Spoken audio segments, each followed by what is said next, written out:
House Republicans and 3 idiot Democrats have approved Lee Zeldin to head the Environmental Prevention Agency. As a congressman, he had voted against clean water legislation, but only 12 times, and against clean air legislation only half that many times. But you have to look on the positive side. He voted for taking the U.S. out of global climate negotiations, which are clearly globalist-ish, and for blocking the government from considering the economic costs of climate change. He prefers to stay on topic, the economic benefits of climate change. You know, the market for air conditioners in Norway, and less need to heat the swimming pool in your Cybertruck. Drill, baby, drill. Species dying. But endangered species aren't us this week, so endanger away. Clean air? You can't even see it. Pollution limits? Hurts American industry. Ban plastic? I'm not carrying a woke metal water bottle, you elite coastal sissy. Privatize the National Oceanic Administration? Why not? We need more efficient oceans. Joining anti-EPA Zeldin at the EPA are several oil and chemical lobbyists and, for diversity, a lawyer who challenged a ban on asbestos. Removing inspectors general, watchdogs, is the same as removing brakes from a car. Brakes are for wusses, losers, sissies, trannies. No, you need the tranny, come to think of it. This ends oversight, which might turn out to be an oversight. But not until an hour from now. The Senate confirmed Sean Fox Business Duffy as Secretary of Transportation. He blames the sun for global warming and Puerto Rico. The former lobbyist immediately canceled new vehicle fuel efficiency standards, saying pollution is a key component of free speech. Billionaire hedge fund manager Scott Bessent has been approved as Secretary of the Treasury. Among other notable accomplishments, he cried when George Wallace decided not to run for president.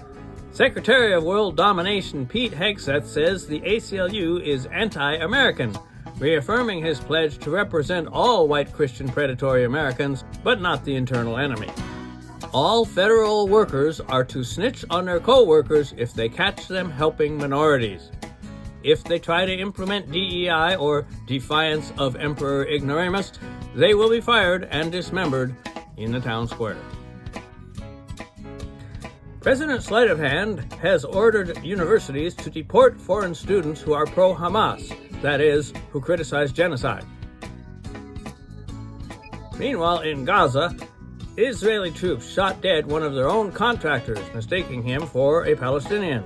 Thousands of Israelis rallied to demand that the army only kill Palestinians. And in the West Bank, troops continued their campaign to make the non-occupied area safe from threats from its inhabitants. Responding to the bombing campaign against the Jenin refugee camp, Trump warmed his coffee because he had fired the person who usually does that. The only democracy in its own mind has moved to protect the locals by expelling the UN Relief Agency, which endangered the people with doctors and food. Meanwhile, the world's richest man has stopped the flow of aid to the world's poorest people.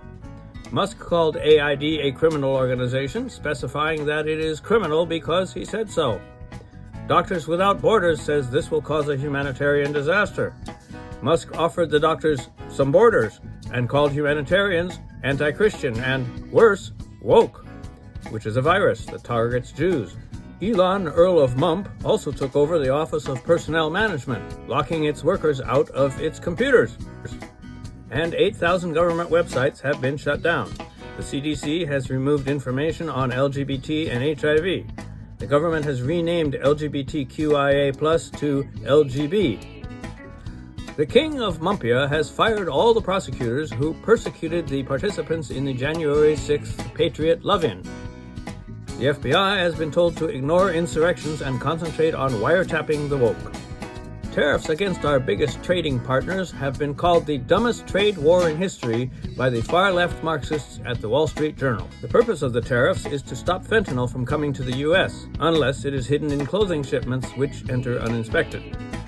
Trump conceded that the tariffs will not cause inflation or make changes to the ability to change the subject mid-sentence, and added that if there are temporary shifts in prices one way or the other, the American people will understand that, or he will fire them.